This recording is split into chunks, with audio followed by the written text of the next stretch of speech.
त्यामुळे मला एवढा खर्च परवडत नाही हो. हा, काय शिकतात तुमच्या मुली? मॅडम माझी थोरली पोरगी M.Tech करते आणि धाकटी पोरगी तसली स्पर्धा परीक्षा असते की त्याची तयारी करते. वा वा वा वा, खूप छान वाटलं. स्वतः अशिक्षित असताना पण मुलींना एवढं छान शिक्षण दिलं, ऐकून खूप बरं वाटलं. हॅलो, मी मिसेस भोसले बोलते. आपला जो ड्रायव्हर आहे ना, त्याची राहण्याची सोय रेस्ट हाऊस मध्ये करा आणि आपल्या कॅन्टीन मध्ये त्याची जेवणाची सोय करा आणि त्याच्या पगारातून कुठलेही चार्जेस कट करू नका.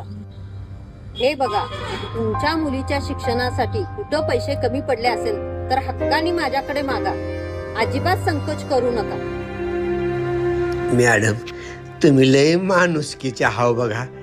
मला तुमचं काय बी न गव, फक्त माझ्या 2 लेकीच्या डोसक्यावर तुमचा आशीर्वाद राहू द्या बस.